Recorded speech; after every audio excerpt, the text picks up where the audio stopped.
Iran की राजधानी Tehran और तेहरान की सड़कों पर इजराइल का जनाजा घसीटा जा रहा है।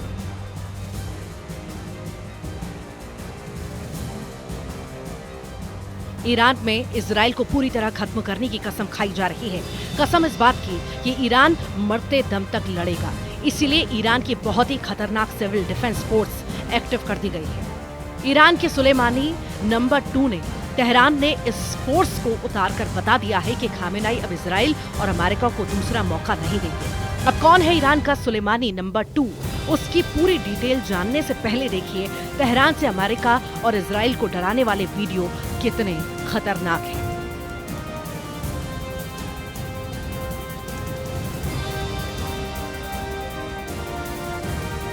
इजराइल और अमेरिका के झंडों में लिपटे ये जनाजे नेतन्याहू और डोनाल्ड ट्रंप को दिखाने के लिए तैयार किए गए हैं। खामेनेई की तरफ से मैसेज साफ है, ईरान पर हमला हुआ तो नेतन्याहू और डोनाल्ड ट्रंप को तेल अवीव और वॉशिंगटन डीसी से ऐसे ही असली वीडियो मिलेंगे। ये ईरान की पैरामिलिट्री फोर्स बसिज है। ये फोर्स तक पूरी तरह एक्टिव की जाती है जब ईरान पर सबसे ज्यादा खतरा मंडराता है। और अब तेहरान में बसिज का इस तरह की परेड निकाला जाना बता रहा है कि ईरान अब आर पार के मूड में है।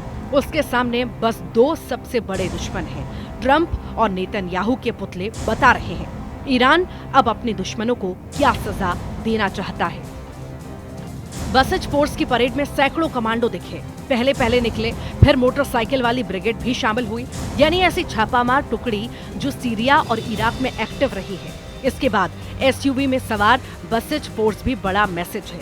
ईरान अब पूरी ताकत के साथ लड़ने के लिए तैयार है, या ये कहें कि ईरान ने एक तरह से इजराइल के खिलाफ सबसे बड़े युद्ध का ऐलान कर दिया है। तेहरान की सड़कों पर इजराइल और अमेरिका के जनाजों को घसीटा जाना है। ये तस्वीरें ईरान का माइंड गेम है। ये बात नेतन्याहू और डोनाल्ड ट्रंप दोनों जानते हैं। अमेरिका और इजराइल में ही नहीं, ये वीडियो अब कई देशों में चर्चा का मुद्दा बन चुका है।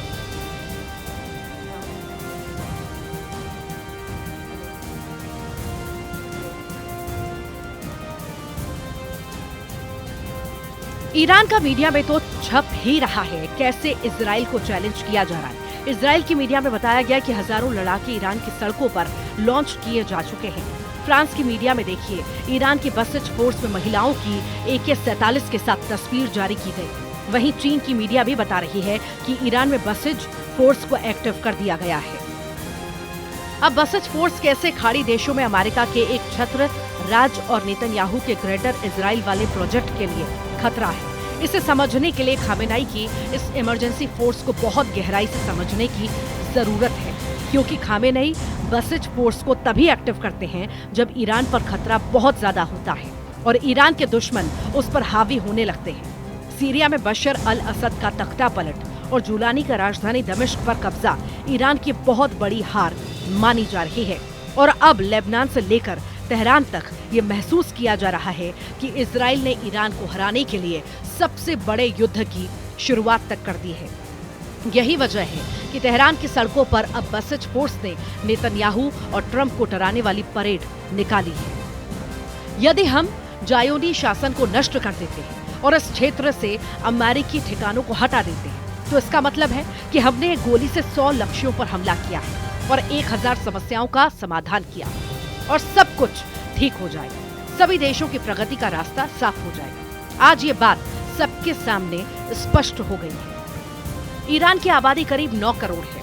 इनमें से 2.5 करोड़ लोग बसिज फोर्स के सदस्य हैं। इनमें महिलाएं भी बड़ी तादाद में शामिल हैं। बसिज में 60,000 सैनिकों को 24 घंटे के नोटिस पर तैनात करने के लिए तैयार किया जा सकता है। बसिज फोर्स का कमांडर ही अमेरिका और इजराइल की दहशत डबल कर सकता है। जैसे कहा जा रहा है ईरान का सुलेमानी नंबर 2, क्योंकि इसका नाम ब्रिगेडियर जनरल गुलाम रेजा सुलेमानी है। गुलाम रेजा सुलेमानी ने 2001 से 2004 के बीच फज्र डिवीजन की कमान संभाली है। गुलाम रेजा सुलेमानी ने 2004 से 2006 के बीच ईरान की थलरल्ला डिवीजन का नेतृत्व कर चुके हैं। इसके बाद 2006 से 2008 तक ईमान हुसैन डिवीजन की कमान भी गुलाम रेजा सुलेमानी के पास रही। इसके बाद अगले 11 सालों तक खामेनेई ने ब्रिगेडियर जनरल गुलाम रेजा सुलेमानी को साहिब अज जमान कोर का नेतृत्व सौंप दिया। 2019 के बाद से सुलेमानी नंबर 2 के पास बसिज फोर्स की कमान है और ये फोर्स खामेनेई की बहुत खतरनाक सेना मानी जाती है। जब गाजा में लगातार इजराइल की बमबारी चल रही है और 46,000 से ज्यादा फिलिस्तीनियों की मौत हो चुकी है, तब नेतन्याहू पर सबसे बड़ा दबाव बनाने वाली ताकत ईरान को ही माना जा रहा है। लेकिन सीरिया पर जुलानी के कब्जे ने ईरान की रणनीति को बहुत बड़ा नुकसान पहुंचाया है और हिजबुल्लाह की सप्लाई लाइन कटने के बाद ईरान बहुत ज्यादा बेचैन है। इसीलिए अब बसिज फोर्स के कमांडर बोल रहे हैं कि इजराइल को हराना अब बहुत जरूरी है। तेहरान में निकली ये परेड बता रही है कि ईरान का सुलेमानी नंबर 2 एक्टिव हो चुका है। सुलेमानी नंबर 2 एक्टिव तेहरान में जिस तरह से अमेरिका और इजराइल के जनाजे बनाकर घसीटे गए, वो साबित करता है कि ईरान में सुलेमानी नंबर 2 की बसिज फोर्स एक्टिव हो चुकी है। बसिज फोर्स एक्टिव तेहरान की सड़कों से लेकर ईरान में सत्ता के गलियारों में इस वक्त मूड बहुत खतरनाक है। ये माना जा रहा है कि ईरान इस वक्त पैनिक मोड में है। इस पैनिक की वजह से इजराइल और अमेरिका से आने वाली खबरें हैं। पैनिक यानी घबराहट, खलबली, बेचैनी, जो ईरान में बड़ा तहलका मचा सकती है, क्योंकि सुलेमानी नंबर 2 यानी ब्रिगेडियर जनरल गुलाम रेजा सुलेमानी को ऑर्डर देने वाली अली खामेनेई सुपर एक्टिव हो चुके हैं। दोनों का इस तरह सक्रिय हो जाना बताता है कि ईरान इस वक्त बहुत बेचैन है। इसमें कोई शक नहीं, ये 2 वीडियो इसका सबूत है। एक तरफ तेहरान में इजराइल का जनाजा निकाला जा रहा है, तो दूसरी तरफ ईरान दिखा रहा है कि अगर उसके परमाणु अड्डों पर वार किया गया तो वो कैसे जवाब देगा। इसके लिए ईरान ने नतांज न्यूक्लियर अड्डे के पास अपनी एयर डिफेंस वाली ताकत दिखाई है। ईरान के खिलाफ लगातार रिपोर्ट आ रही है कि अमेरिका और इजराइल 20 जनवरी से पहले ही बड़ी स्ट्राइक कर सकता है। इजराइल और अमेरिका मिलकर ईरान के परमाणु अड्डों को टारगेट कर सकते हैं। इसमें बड़ा टारगेट बन सकता है ईरान का नतांज न्यूक्लियर प्लांट। नतांज को बचाने के लिए ईरान ने जो 3 लड़ाके तैनात किए हैं, लॉन्च होते ही ये दुश्मन का जनाजा निकाल देते हैं। ईरान के इन 3 लड़ाकों ने इस वक्त इजराइल के इरादों को अपने टारगेट पर लिया है। अब देखिए, ईरान का घोड़दाद एयर डिफेंस सिस्टम ये अपनी मान से निकलता है, उस फ्रंट पर तैनात कर दिया जाता है जहां इजराइल के एयर अटैक का सबसे बड़ा खतरा है। रूस के बुक M2 की नकल घोड़दाद 50 से 100 किलोमीटर की रेंज में टारगेट खत्म कर सकता है। इसके बाद ईरान ने दिखाया अपना टोर एयर डिफेंस सिस्टम। रूस से लिया गया यह सिस्टम यूक्रेन में भी एक्टिव है। Range 25 kilometre. हेलीकॉप्टर हो, ड्रोन हो या फिर नीचे उड़ने वाला फाइटर जेट, समझ लीजिए काम तमाम। अब देखिए ईरान का 9 डे एयर डिफेंस सिस्टम। आसमानी टारगेट के इस नए दुश्मन का मतलब है कि 30 किलोमीटर में हर लक्ष्य खल्लास।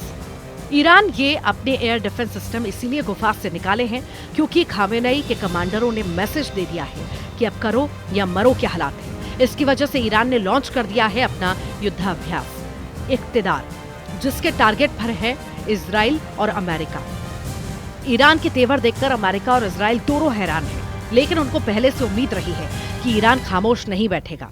यही वजह है कि गाजा, लेबनान और सीरिया के बाद अब क्या ईरान और इजराइल के बीच डायरेक्ट टक्कर होगी और क्या ये परमाणु स्टेज पर पहुंच सकती है? इसको लेकर पश्चिम के मीडिया में पहले भी कई खतरनाक रिपोर्ट छप रही हैं। इजराइल का मीडिया, अमेरिका का मीडिया, यूरोप का मीडिया, हर तरफ चर्चा है कि इजराइल और अमेरिका का ईरान के परमाणु अड्डों पर अटैक करने वाले हैं। ये खबरें लगातार छप रही हैं और ईरान इन्हीं खबरों को लेकर टेंशन में है। लेकिन 2025 की शुरुआत में अगर इजराइल या अमेरिका ने ये कदम उठाया तो समझ लीजिए कि एक और बड़े युद्ध में पूरे साल को झोंक दिया जाएगा और फिर पूरी दुनिया इस बात की गारंटी ईरान भी देगा और साथ में ईरान का साथ देने वाले देश यानी पुतिन, शी जिनपिंग और किम जोंग उन पूरे यूरोप और अमेरिका पर टूट पड़ेंगे। ईरान के परमाणु अड्डे पर हमले का मतलब है वर्ल्ड वॉर। ईरान ये वार्निंग बार बार दे चुका है। तेहरान में निकली बसिज की परेड बता रही है कि ईरान को गंभीरता से लेना होगा, क्योंकि अगर ईरान की चेतावनी को हल्के में लिया गया तो नेतन्याहू और ट्रंप की युद्ध वाली आंकड़ेबाजी बहुत बड़ा ब्लंडर साबित हो सकती है। ईरान का जवाब बहुत बड़ा युद्ध होगा। इसकी वार्निंग ईरान बार बार दे रहा है और दूसरी तरफ नेतन्याहू की एयरफोर्स बता रही है कि वो ऐसा मिशन किसी भी वक्त अंजाम दे सकती है। नेतन्याहू ने भी इससे कभी इनकार नहीं किया। यही वजह है कि इजराइल और ईरान के बीच तनाव बहुत ज्यादा है। ईरान की फौज 24 घंटे युद्ध की तैयारी में लगी हुई है और अब उसने अपने एयर डिफेंस सिस्टम उन परमाणु अड्डों पर तैनात कर दिए हैं जहां इजराइल का हमला हो सकता है। खबर यह है कि इजराइल ने ईरान के नतांज परमाणु अड्डे को अपने टारगेट पर लिया है। नेतन्याहू बहुत जल्द में और वो ईरान के इस परमाणु अड्डे को अपने एटम बस्टर बम से पूरी तरह तबाह कर देना चाहते हैं। नेतन्याहू अब सिर्फ डोनाल्ड ट्रंप के ग्रीन सिग्नल का इंतजार कर रहे हैं। ईरान के पास अभी एटम बम है या नहीं, ये बात पुख्ता तौर पर अमेरिका भी नहीं जानता, लेकिन इजराइल के पास एटम बम है, इससे कोई इनकार नहीं करता। दावे के मुताबिक आज की तारीख में इजराइल के शांत रेगिस्तान में नेगेव परमाणु रिसर्च सेंटर है, जहां ताकतवर हथियार बनने का काम किया जाता है। Stockholm International Peace Research Institute के मुताबिक इजराइल के पास करीब 90 परमाणु बम हैं, जो पूरे पश्चिमी एरिया को पिघली हुई रेत में तब्दील कर सकते हैं। अब तक ईरान की नीति साफ है कि वो परमाणु बम नहीं बनाएगा। ईरान के सर्वोच्च नेता अली खामेनेई भी इसे बार बार दोहरा चुके हैं, लेकिन अब खतरा ईरान के परमाणु अड्डों को है। सवाल है कि क्या खामेनेई अपनी नीति बदलने पर मजबूर हो जाएंगे, क्योंकि खामेनेई के सलाहकार ने ऐसा इशारा किया है कि अगर ईरान के अस्तित्व पर खतरा पैदा हुआ तो वो अपनी परमाणु नीति बदल सकता है। गाजा में बमबारी के दौरान इजराइल के एक मंत्री ने परमाणु बम इस्तेमाल करने की भी सलाह दी थी, जिसके बाद में नेतन्याहू ने खारिज कर दिया। लेकिन इसी बयान से साफ हो जाता है कि इजराइल जिस बम को छुपाने की कोशिश कर रहा है वो भी दुनिया के लिए बड़ी तबाही की वजह बन सकता है। वहीं ट्रंप की शपथ से पहले चीन ने भी ईरान के उस परमाणु समझौते को फिर से जिंदा करने का समर्थन किया है, जिसे ट्रंप ने अपने पहले कार्यकाल में डस्टबिन में डाल दिया था। JCPOA समझौते 10 साल से अधिक की कठिन बातचीत के बाद हुआ और सुरक्षा परिषद द्वारा अनुमोदित किया गया।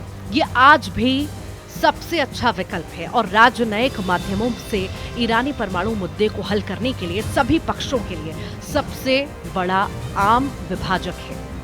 एक तरफ रूस और चीन लगातार दबाव डाल रहे हैं, ऐसे में ईरान को लेकर इजराइल और अमेरिका का विकल्प कम होते जा रहा है।